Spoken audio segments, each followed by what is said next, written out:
किसी समय की बात है। एक छोटे से राज्य में एक रानी रहती थी। वह बेहद सुंदर, तेजस्वी और दयालु थी, परंतु उसकी जिंदगी दुखों से भरी हुई थी। उसके पति राजा हमेशा युद्धों में व्यस्त रहते थे और रानी को राजमहल में अकेला छोड़ जाते थे। एक दिन जंगल में भटकते हुए रानी की मुलाकात एक साधु से हुई। साधु ने केसरिया वस्त्र पहने हुए थे। उसकी दाढ़ी घनी और बाल लंबे थे। उसकी आंखों में एक अजीब सी चमक थी जो लोगों को मोहित कर देती थी। साधु ने रानी को देखकर कहा, देवी, आप बहुत उदास लग रही हैं। मैं आपकी मदद कर सकता हूं। मेरे पास ऐसे मंत्र हैं जो आपके जीवन को खुशियों से भर सकते हैं। रानी ने विनम्रता से सिर झुकाते हुए कहा, साधु महाराज, मेरी खुशी तो बस मेरे पति के साथ रहने में है, लेकिन वह सदा युद्ध में व्यस्त रहते हैं। यदि आप कुछ कर सकते हैं तो कृपया उनका मन मेरे प्रति मोड़ दें। साधु ने उसे सहानुभूति से देखा, लेकिन उसकी नीयत कुछ और थी। वह अय्या और कपटी था। उसने रानी को कहा, देवी, आपके लिए एक विशेष पूजा करनी होगी, लेकिन इसके लिए आपको कुछ समय मेरे साथ एकांत में बिताना होगा। केवल तभी यह मंत्र प्रभावी होगा। रानी अपनी बेबसी और अकेलेपन के कारण साधु की बात मानने को तैयार हो गई। वह साधु के साथ उसके आश्रम जाने लगी, जो जंगल के बीचों बीच था। आश्रम का वातावरण रहस्यमय था। चारों ओर अजीब सी शांति थी जो भयावह लगती थी। साधु ने रानी से कहा, आपको मेरे निर्देशों का पालन करना होगा। यह पूजा कठिन है, लेकिन इसके बाद आपका जीवन बदल जाएगा। रानी ने अपनी आंखों में आंस लिए उसकी बात मानी। साधु ने रानी को पूजा की शुरुआत के लिए एक गुफा में ले जाया, जहां वातावरण में अगरबत्ती की तीखी गंध और दीपकों की मंद रोशनी फैली हुई थी। उसने रानी से कहा, यह पूजा केवल पूर्ण समर्पण से ही सफल होगी। आपको अपनी सभी इच्छाओं और शंकाओं को त्याग कर मुझे पूर्ण विश्वास से समर्पित होना होगा। तभी देवी आपके पति को आपके पास लौटा सकेंगी। रानी ने विनम्रता से सिर झुकाते हुए कहा, साधु महाराज, मैं अपनी पूरी शक्ति और भक्ति से पूजा करने को तैयार हूं। बस आप मार्गदर्शन करें।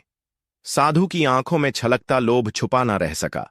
उसने रानी को झूठी बातों और जटिल नियमों में उलझाना शुरू कर दिया। देवी, पहले आपको शुद्ध के लिए नदी में स्नान करना होगा। मैं मंत्रों का जाप करूंगा और आपको ऊर्जा प्रदान करूंगा, लेकिन यह क्रिया अत्यंत गोपनीय है। इसे कोई और नहीं देख सकता। रानी कुछ घबराई, लेकिन साधु की बातों में फंसकर उसने हामी भर दी। वह नदी की ओर चल पड़ी।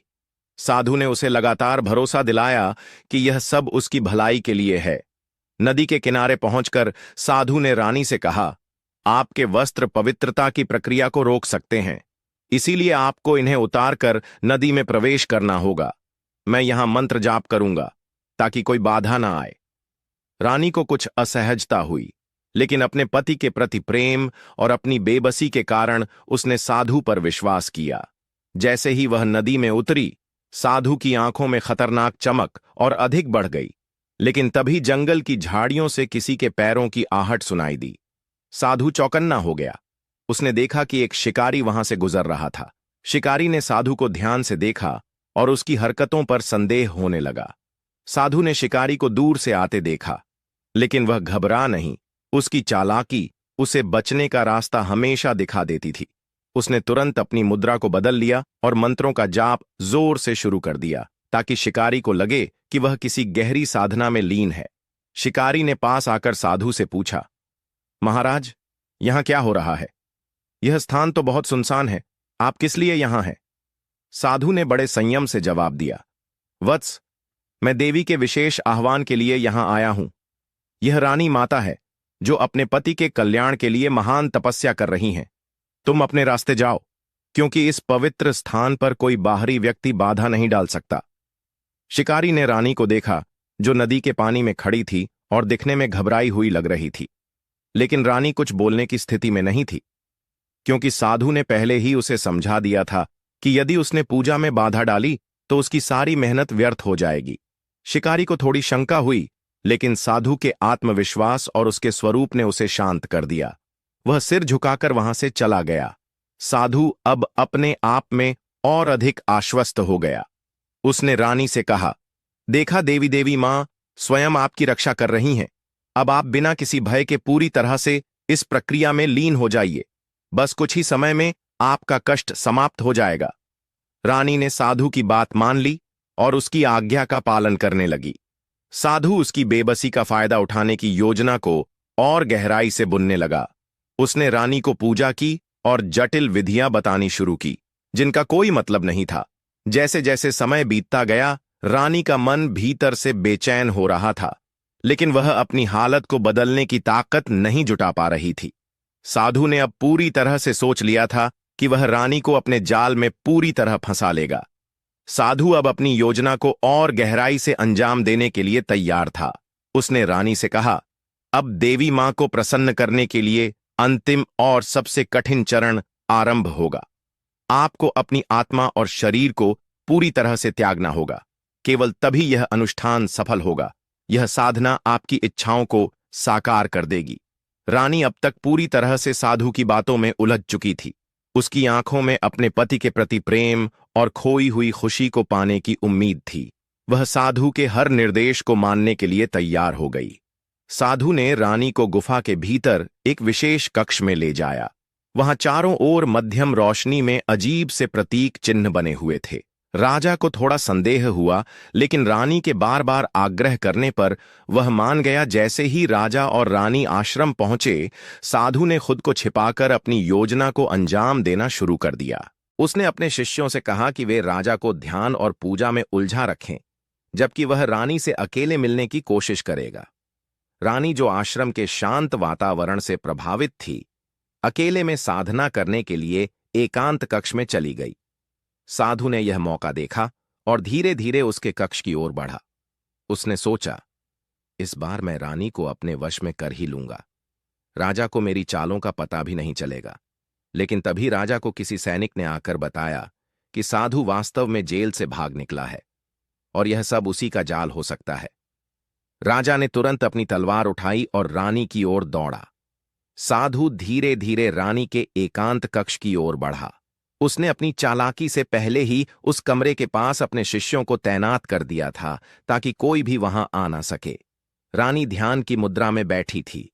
अपने जीवन के संघर्षों और पति के प्रति प्रेम को याद करते हुए साधु ने कक्ष में प्रवेश किया और गहरी आवाज में बोला, देवी, आपकी भक्ति और तपस्या से मैं बहुत प्रभावित हूं। देवी मां ने मुझे आपके पास भेजा है ताकि मैं आपके जीवन को सुख शांति से भर दूं। रानी ने आंखें खोलकर देखा तो साधु को देखकर चौंक गई। वह असमंजस में थी। आप, मुझे तो लगा था कि आपको राजा ने दंड दिया है। आप यहां कैसे पहुंचे? साधु ने तुरंत अपनी चालाकी का सहारा लिया। उसने हाथ जोड़ते हुए कहा, देवी, राजा ने मुझे गलत समझा। मैंने कभी आपका बुरा नहीं चाहा। मैं तो आपकी और महाराज की भलाई के लिए कार्य कर रहा था। लेकिन अब मैं सीधे देवी मां का संदेश लेकर आपके पास आया हूं। उन्होंने कहा है कि यदि आप मेरी बात मानेंगे तो आपके जीवन की सारी समस्याएं समाप्त हो जाएंगी। रानी अब भी शंख थी, लेकिन साधु की बातों और उसकी रहस्यमयी उपस्थिति ने उसे विचलित कर दिया। उसने पूछा, कैसी बात? क्या देवी मां सचमुच मेरी मदद करना चाहती हैं? साधु ने मुस्कुराते हुए कहा, हां, लेकिन इसके लिए आपको अपने मन और शरीर को पूरी तरह से मुक्त करना होगा। आपको यह विश्वास करना होगा कि मैं केवल आपका मार्गदर्शक हूं। आपकी मुक्ति और सुख शांति मेरी साधना से ही संभव है। धीरे धीरे साधु ने अपनी मीठी बातों से रानी का भरोसा जीत लिया। उसने रानी को यकीन दिलाया कि राजा और राज्य की भलाई के लिए यह सब जरूरी है। उसने रानी को ध्यान और पूजा के नाम पर और गहराई से अपने जाल में फंसा लिया। इस बीच राजा, जो सैनिकों से सूचना पाकर रानी को बचाने के लिए आश्रम की ओर दौड़ा था, वहां पहुंचने में देर कर चुका था। जब राजा ने आश्रम में प्रवेश किया तो शिष्यों ने उसे रोकने की कोशिश की। राजा को यह समझते देर नहीं लगी कि यह सब एक गहरी साजिश का हिस्सा है। साधु ने रानी को पूरी तरह अपने वश में करने के लिए अंतिम कदम उठाने का सोचा। उसने कहा, अब आपको इस कक्ष में मेरे साथ अंतिम अनुष्ठान करना होगा। इसके बाद देवी मां का आशीर्वाद आपके जीवन को बदल देगा। बस आपको मेरी हर बात माननी होगी। साधु ने अपनी बातों से रानी को पूरी तरह से अपने वश में कर लिया। उसने रानी को यह यकीन दिला दिया कि राजा का भविष्य और पूरे राज्य की भलाई केवल उसके विशेष अनुष्ठान पर निर्भर करती है। रानी, जो पहले से अपने पति और राज्य के प्रति अपनी जिम्मेदारियों को लेकर चिंतित थी, साध की बातों में पूरी तरह फंस गई। साधु ने रानी से कहा, देवी मां चाहती हैं कि आप और मैं मिलकर यह अनुष्ठान पूरा करें। यह अनुष्ठान आपकी शक्ति को जागृत करेगा और आप अपने पति के जीवन में हर कठिनाई को दूर कर पाएंगे। बस आपको मेरी हर बात माननी होगी। साधु ने रानी से कहा कि राजा को इस अनुष्ठान के बारे में कुछ भी ना बताया जाए। महाराज को अभी यह सब समझाना मुश्किल होगा। देवी मां ने कहा है कि यह अनुष्ठान गोपनीय होना चाहिए, अन्यथा इसका प्रभाव समाप्त हो जाएगा। रानी, जो साधु की बातों में पूरी तरह उलझ चुकी थी, ने राजा को कुछ भी बताने से मना कर दिया। साधु ने रानी के मन में यह भ्रम भी डाल दिया कि राजा शायद इस अनुष्ठान को समझ नहीं पाएंगे और इसे विफल कर देंगे। साधु ने रानी के साथ कई झूठे अनुष्ठान शुरू किए, जिनमें उसे मानसिक और शारीरिक रूप से थकाने की कोशिश की। वह चाहता था कि रानी इतनी कमजोर हो जाए कि वह पूरी तरह से उसकी बात माने। उसने रानी से कहा, अब आप देवी मां के आशीर्वाद के बिल्कुल करीब हैं। बस अंतिम चरण पूरा करना बाकी है और फिर आपकी सारी समस्याएं समाप्त हो जाएंगी। साधु ने अपने शिष्यों से कहा कि राजा को आश्रम के मुख्य द्वार पर रोक दिया जाए। उन्होंने राजा को यह कहकर बहने की कोशिश की कि रानी गहन साधना में लीन है और उन्हें परेशान करना अनुष्ठान के लिए हानिकारक होगा। इस बीच साधु ने रानी को अपने वश में करने की योजना को और तेज कर दिया। उसने रानी से कहा, आपका त्याग और समर्पण ही आपके पति को देवी मां का आशीर्वाद दिला सकता है। साधु ने रानी को पूरी तरह से अपने जाल में फंसाने के लिए अपनी बातों में और भी मिठास और विश्वास का मिश्रण कर दिया। उसने रानी से कहा, देवी मां की कृपा तभी प्राप्त होगी जब आप अपनी सभी शंकाओं और सीमाओं को त्याग दें। यह आपका अंतिम और सबसे महत्वपूर्ण चरण है। बस मुझे अपना मार्गदर्शक माने और देवी मां का आशीर्वाद तुरंत मिलेगा। रानी, जो पहले ही मां रूप से कमजोर हो चुकी थी, अब पूरी तरह से भ्रमित और असहाय थी। उसे अपनी भक्ति और अपने पति के लिए किए जा रहे प्रयासों में कुछ भी गलत समझ में नहीं आ रहा था। साधु की बातें उसे कहीं ना कहीं सत्य लग रही थी। उसने सोचा, अगर यह सचमुच मेरी और मेरे पति की भलाई के लिए है तो मुझे इसमें कोई बाधा नहीं डालनी चाहिए। साधु ने अपनी योजना को अगले चरण में ले जाते हुए रानी से कहा, अब आपको अपने समर्पण का अंतिम प्रमाण देना होगा। यह एक पवित्र और दिव्य प्रक्रिया है। आप केवल मेरी बातों का अनुसरण करें। रानी ने थोड़ी हिचकिचाहट के साथ सहमति दे दी। साधु ने गुफा में एक विशेष अनुष्ठान का आयोजन किया। उसने चारों ओर मंत्रों का जाप करना शुरू कर दिया और अपने शिष्यों को निर्देश दिया कि कोई भी इस प्रक्रिया के दौरान गुफा के पास न आए।